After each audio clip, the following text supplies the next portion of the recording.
Hello and welcome to episode 245 of the official EstablishTheRun.com podcast. My name is Adam Levitan.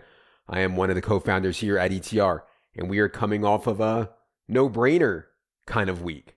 What I mean by that is, at least for cash on DraftKings, and at least for the optimal stack, which I'll get to in a minute here for tournaments, it was very obvious what the correct construction was.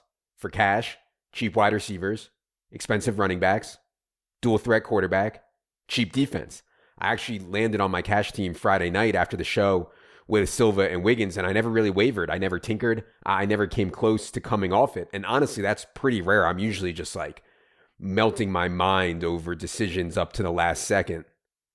But I'll get into all that in a second. Before we get into it, now is the time. Our in-season product contains everything we think you need to win at DFS, the industry's best projections, ownership projections, shows, articles, everything you need to win at props and season long as well. For a full content schedule, go to the site, check the article in the DFS menu. It's really incredible how much work goes into everything that we do each week from now through the Super Bowl. Hope you'll check it out. Note that there are weekly and monthly options available now as well.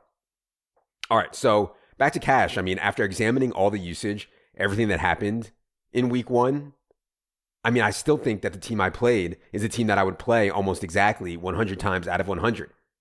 Like the stone cold absolute right team in 8 out of 9 spots. I'll get to the spot I think was a mistake in a second here.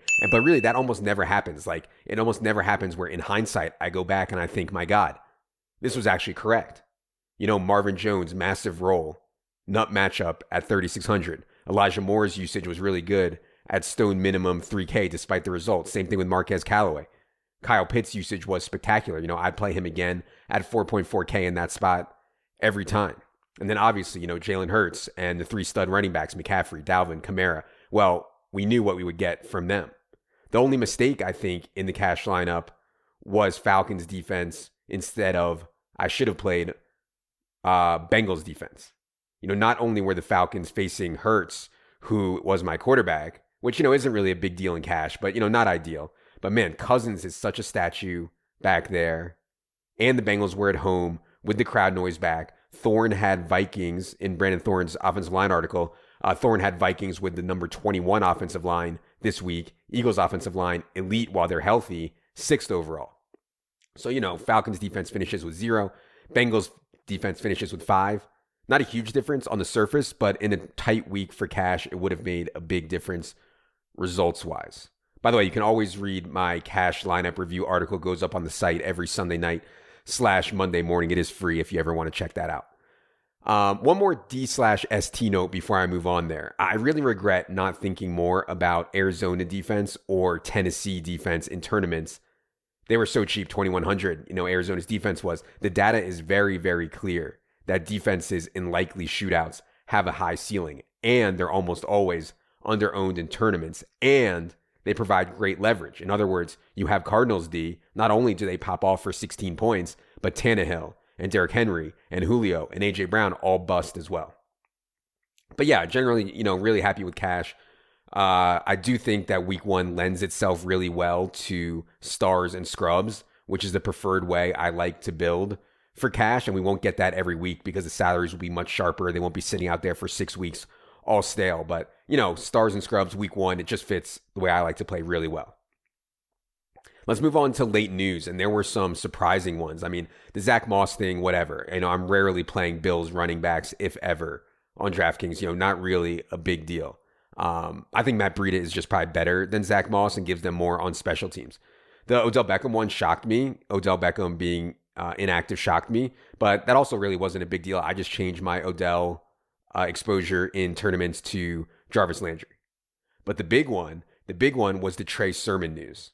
I personally never considered Raheem Mostert in DK cash. Like, never considered him before the Sermon news, never considered him after. So, you know, Sermon was scratched. You know, obviously, San Francisco knew this was part of the game plan coming in. They practiced all week like this. It's not some surprise where they're desperate and now they're going to give Raheem Mostert 25 carries. You know, I thought that mostly Elijah Mitchell and Jermichael Hasty would eat up most of what we had projected for Trey Sermon anyways. So at 5,800, you know, Raheem Mostert was no bargain. He was so close to Joe Mixon, who was going to play almost every snap. We knew that. Najee Harris, who was going to play every snap. We knew that. Antonio Gibson has this massive role. I mean, Raheem Mostert was so close to those guys. So I didn't think it was a big difference, really. And you could see that in our projections. Leone and our projections team mostly gave Sermon's work to Elijah Mitchell and Hasty. Now on FanDuel, where Raheem Mostert was so much cheaper and it's much more touchdown heavy, the throw rate of San Francisco at running backs is not very high. So I thought Mostert lent himself much better to TD heavy FanDuel. So I thought was a good play there. I did play him on FanDuel. Now, look, would Raheem Mostert have smashed if he didn't get hurt, 2 carries into the game? Probably. I mean, Elijah Mitchell went 19-104-1. Hasty barely played at all. We'll never know exactly what the Mostert-Mitchell split would have been. The bottom line is that I just think without thinking, just assuming Sermon means that Mostert's going to get 30 touches, that's silly to me. We need to think about the situation. And again, if you're watching our projections, which are updating in real time continuously as news happens on Sunday morning, you would have seen that we gave most of the work to Mitchell and Hasty that we had for Sermon. One thing I did notice on this Mostert stuff, though, typically when this late news breaks, there's a bit of a lag in ownership. In other words, the later the news breaks, the less ownership is affected. But in this case, I mean, my God, people were all over it. And maybe because it's week 1, maybe people trying harder, I don't know. But Mostert ended up 25% owned in the $100 Millie Maker. And even at low stakes in the $3 GPP on DraftKings, Mostert was 23.7% owned. Second highest owned player on the slate, behind only Kyle Pitts. Way more than Mixon. Mixon was only 16%, and he was only $400 more. So I thought that was interesting, just something to note. I would also note that people are not late swapping. Like Jarvis Landry was only 3% on DraftKings. And we know that people just do not late swap enough in all situations. When they're behind, they need to make a move. But also on injuries, they're just not late swapping enough. Who knows what they're doing, at 3:30 p.m. on a Sunday. Tournaments. So the Jarvis Landry stuff brings me to tournaments for the week. And man, it's crazy. I cannot tell you how many times I've sat here and said, well, what you needed to win tournaments this week was the Mahomes double. The most obvious thing, no fucking shit. You needed the Patrick Mahomes double. Best quarterback in the NFL. Andy Reid offense, which throws at a massive rate over expectation. In a setup where he really is only throwing to 2 dudes. It's so concentrated. And yet, because it's expensive, because everyone thinks it's so obvious, the Mahomes doubles are often under-owned, particularly on these 13-game slates. But man, it's just, we actually released a new article this year called GPP Game Scores in the in-season product. Basically, it's a model, and it takes our ceiling projection, our projected ownership, the game total, the value, salary-based value, and algorithmically figures out the best games to stack. And of course, KC, Cleveland was popping big time, as was Arizona, Tennessee. But look at the ownership. I'll use the $100 Millie Maker. The highest owned quarterback was Hurts, then Kyler. Mahomes was third at 8%. Okay, whatever. Hurts and Kyler were sensational plays. That's fine. Let's go to wide receiver. Tyreek Hill, who I believe we had as the wide receiver 1 in season long, comes in at 10% owned at 8,200. 10%. And Travis Kelce, 16%, which is high, but, it's nothing outrageous. And then on the bringbacks, Nick Chubb was 4%, Jarvis Landry 3%, Kareem Hunt 2%. And honestly, no one should be surprised. I know I shouldn't sit here and act surprised. Our ownership projections had Mahomes at 10%, Tyreek at 13%, Kelce at 19%. My point here is that for smaller field GPPs, let's say 1,500 people or fewer, we don't have to go that far off the board to have a unique build. In fact, we can just play the best plays. Play the best plays, Mahomes doubles. I ended up with 10 GPP teams in week 1. 3 of them were Chiefs stacks. The best one had Elijah Moore, though, so I was dusted, got 20-second or something like that for total dust. I needed Marvin Jones or Waddle, or really both, as the punt wide receivers to make the Mahomes doubles with Landry work. And honestly, that may have been better. I knew that Jalen Waddle will be the least owned out of those punt wide receivers, and he probably was the right play. Last tournament note to make here, it's just, obviously you need to be perfect. And it's just really hard to be perfect to win a GPP. I had Russell Wilson, Metcalf, Everett stack. I needed Tyler Lockett instead. I had the Bengals stacks. I needed Justin Jefferson as my bring back. I needed Adam Thielen as my bring back. I had Justin Jefferson. in my Burrow stacks, I had Boyd and T. Higgins instead of Jamar Chase. And, that's just GPP life, man. And this is what I've been telling people. If you're going to play GPPs exclusively, you need to understand the incredible variance and what it takes to get to the top. And, I think, or I hope that people understand why I put the game selection guide the way I did in the article. You can find it under DFS Evergreen contest selection. I hope you guys understand why I recommend the contest that I do to give us a sustainable baseline. All right. I've talked about boring football and DFS long enough. Let's get to everyone's favorite portion of the program, the listener questions. Producer Luke, hit the theme music.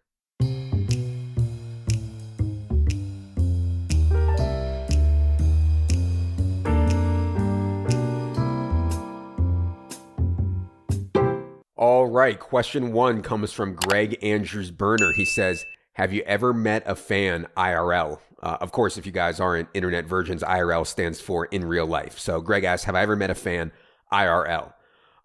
For sure. Tons of times. All over the place, man. I mean, kids' soccer practice, at bars, dentist's office. And yeah, it's really cool. It's really humbling. I obviously appreciate all you guys that listen to this. I love it. The problem is, and it's a big problem, is that me, IRL, is just incredibly disappointing to people. I'm just so much better at writing or tweeting or, talking on this podcast than I am at interacting with actual humans in real life. And I'm honestly not really sure what's wrong with me. It's just tough for me to sit around and chat. And I know that's what most normal humans do. It's just tough, man. So really, the last thing I want someone to do is to be all excited about meeting me, and then it happens, and then they leave incredibly disappointed.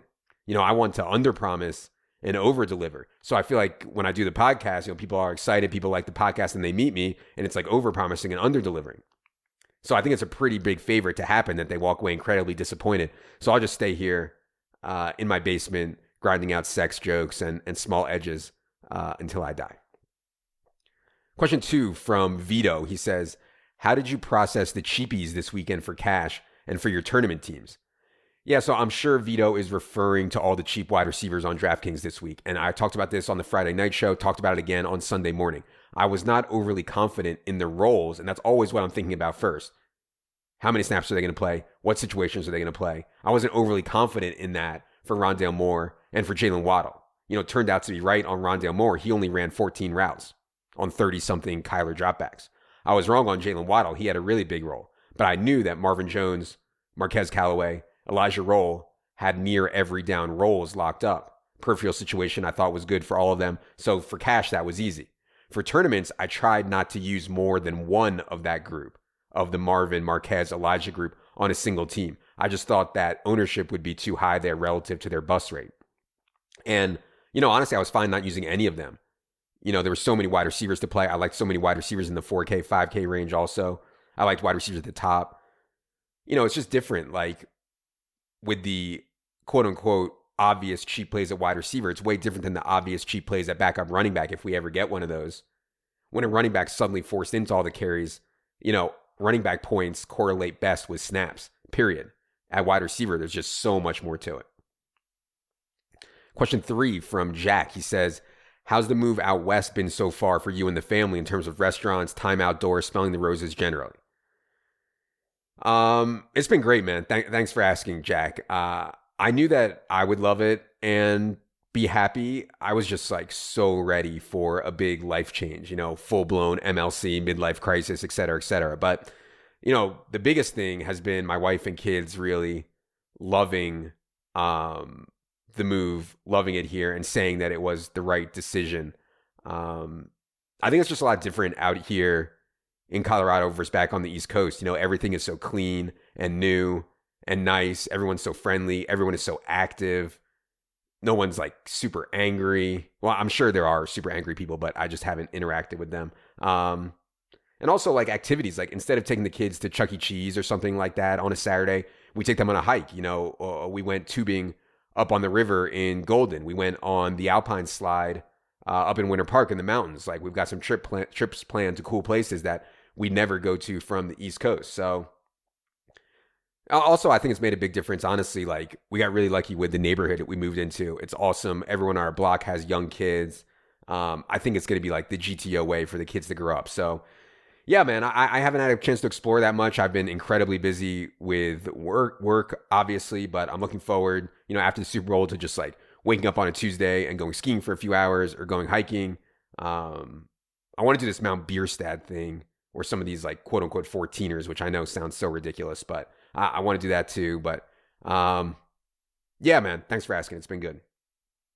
Question 4 from Eli. He says, when is the optimal time to post head to heads? So I personally start posting my head to heads as early as possible in the week because I'm trying to sell as many as possible. I think I sold like 221 head to heads or something like that for week 1. I'm usually somewhere around 200 in a week. But if I was only going to post, say, I don't know, 20 or 30, I'd almost definitely wait until Sunday morning to post them. Like closer to lock, the better. You're just so much more likely to catch the dude taking a dump and making his lineup on his phone there. Or the dude scrambling late, doesn't know what contest to enter, so he just picks a head-to-head. And the best players on Sunday morning, they're so busy managing all their lineups across all the sites, stalking Twitter, watching Wake and Rake, watching Last Minute live stream, shout out to us. They're just not sitting around scooping head-to-heads. Question 5 from Printing Benjamins. He says, what's the optimal prop bet amount to maximize profit but also not get booted and or limited by books? Yeah, good question. So obviously you guys have heard me talk about us putting a much bigger emphasis on props this season.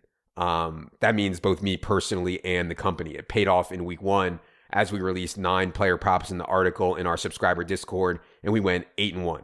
Like, I know that sounds insane to go 8-1 on anything in life, but these books are putting out numbers for literally thousands of bets. Number 2 running backs, number 3 wide receivers, number 2 tight ends. They have props on receptions, yards, attempts. I mean, it's totally fucking insane. They had like Laviska Shenault rushing yards prop. Like they have everything you could possibly think of. So out of these thousands of props that they have up, NFL player props they had up in week 1, we picked off 9 really soft ones. So obviously we're going to win. Like obviously we're picking off 9 out of thousands. Obviously. So now the question becomes, what are the limits? Will we get kicked out? And I've said this so many times before. We aren't going to get rich betting props without building out like a massive syndicate. Most places, most books, if you can get down $500 on a prop, you're lucky. But for people with smaller bankrolls, if you want to bet 50 or 100, I think you're totally fine.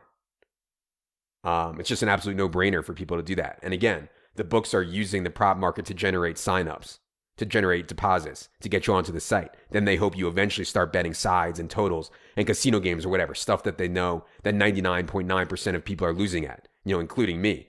I'll bet some sides and totals just to try to keep my prop account open. I know I'm not winning at sides and totals. So yeah, back to the original question. It really varies by book and your account. If you're playing in the casino, if you're betting parlays and teasers and sides and other stupid stuff like that, you're not beating the closing lines. You're probably okay to blast on some props. But honestly, I don't know. I honestly don't know. Some places like DraftKings and FanDuel might let you go for longer. They have bigger fish to fry. They're battling badly for market share and they don't want to kick people out. I don't know though. SB Tech, who is behind DraftKings odds now, has been incredible. And also, I would also add that places like PrizePicks, promo code ETR, shout out to us, PrizePicks are an option as well, as they're making their own lines really early in the week. That's really hard to do. I mean, they're putting up their props Monday and Tuesday with nothing to compare it to. They're making their own lines. And all they do is props. So I don't think they're going to limit you. This is what they do. I mean, they put up props. So, yeah. Question 6 from Tony Fiorito. He says, I'm waiting in the urologist's office right now for a vasectomy consult. I'm 36 years old. I have 3 kids. Any downside to this decision? Yeah, I mean, come on, Tony. Of course there's downside, dude. The downside is something goes wrong and the doctor fucks up your dick. I mean, is there any worse possible downside you can think of in life? He's got a fucking needle or a knife or whatever around your penis. From where I'm sitting, a lot can go wrong. So, yeah, man. I mean, of course there's downside. But yeah, let me know how it goes. I've been working up the courage to do it for literally 4 years. My younger son is going to be 4 in January. So I've been thinking about doing this for 4 years. So yeah, man, let me know how it goes. Question 7 from Bell Cow. He says, is coverage of NFL teams getting worse? Like, how did we not get any reporting all preseason to suggest Sermon, Ayuk, Zach Moss would be total zeros in week 1? I will say the Zach Moss thing, there were whispers about that. Silva and I talked about that a decent amount. The Sermon and the Ayuk stuff, yeah, I don't know. But look, he asked, is coverage of NFL teams getting worse? I don't think so. I just think that most beat writers are covering the team, not players. They're covering the team. Their audience, well, I shouldn't say their audience. What they think their audience is, the beat writers, is fans of the team, like the people who actually care whether their color laundry wins on Sunday or not. So honestly, it's like the 49ers fans who care about winning and losing. Does it really matter if Trey Sermon or Elijah Mitchell is the number 2 running back? It does not affect the team's win probability even a smidge. It just doesn't matter. Literally doesn't matter. Does it matter a lot to fantasy players? Of course. It's massive. And that's what I was trying to get at during the Schefter interview. I didn't do a great job asking him the question, but my point was that we need more beat writers focused on fantasy players, or we need straight fantasy reporters. As I said to Ronan back on that podcast, as I've said on Twitter, beat writers underestimate how much we would pay for this information. Imagine if there was a 49ers reporter who was at practice, not to cover every player, every single player, the defensive players, the offensive line, whatever, not to cover every player, not to cover the team in general about wins and losses. No one cares about that. But to cover the carry share between Mostert, Sermon, and Elijah. To cover the battle between Ayuk and Trent Sherfield. All his questions are about that. All the beat writer sources, he asked them that. Now we're cooking with gas. That's something that I would pay a ton for. But the guys on the beat now, honestly, it just doesn't matter if Trey Sermon or Elijah Mitchell's number 2 running back. Question 8 from Taylor. He says, a lot of people chop this week. Do you pivot off your chop since you're just paying rake to DK, or do you have a suggestion? Yeah, I know a decent amount of people had my lineup in DraftKings cash. I think people are exaggerating how many people had it, though. I played 221 head-to-heads. Maybe 20 or so of them had my lineup, between 10 and 20. And DraftKings, by the way, to be very clear, DraftKings refunds the rake anyway, so we don't lose anything. It automatically happens. Check your transaction history. You'll see a credit for getting your rake back if you pushed any head-to-heads. But yeah, I think pivoting off the chop is a really bad idea. What you're saying is that you want to take a worse expectation, change the lineup that you think is worse. I know the best lineup seems obvious. It certainly seems obvious. It seemed obvious to me in week 1. But man, you would be blown away by what people showed up with against me at high stakes, mid stakes, everything. I considered week 1 a prove it week, prove it to me that you can get on the lineup. And if you can, chopping is fine. Question 9 from Matt Diamant. He said, I tried PrizePicks, had a nice week. Can you explain if those lines move? I imagine they would just have to be released. I imagine they would because they're released so early and they can't stay at that number if news breaks going against the house, so they pull that prop. Yeah, on PrizePicks, the lines move. Just like in a normal book, the lines move based on action, based on news, whatever. And just like any other bet, anything, getting to the openers is the key. The big thing for PrizePicks is they release stuff on Monday, which is absurd. Like I said, they're making the market themselves. So on Monday, they had Tyrod Taylor pass yards for week 2 at 240.5 or something like that, which is obviously ridiculous against the Browns. I think it's already down to 220. So getting to the opener is the key in all these markets. If you're trying to bet anything seriously, getting to the opener is going to be a huge key. All right, question 10, last question we're going to do today comes from Michael L. He says, when processing decisions that encompass players involved in the PSM, penis size model, and the Bible narrative, which do you give more weight, the D or the Jesus? I spent 15 minutes trying to write a joke for this answer, and I just couldn't come up with anything. And then after 15 minutes, I just said to myself, I said, holy shit, what in the fuck am I doing? I have so much to do. I got a wife and 2 kids who desperately need my attention. And I'm just sitting here staring at a blank page, thinking about something funny to say about some fake dick size metric and some ridiculous Jesus jokes. I don't know. So I don't have an answer. Great question, Michael L. I like the question. It made me laugh out loud. I wish I had a better answer for you. I'm sorry. All right. That's going to do it for the second solo pod of the 2021 NFL season. I'll be back later tonight with Silva for team-by-team pods. We have a ton to talk about with usage, injuries, etc. For producer Luke, for Jerry, I am Adam. Good luck, everybody.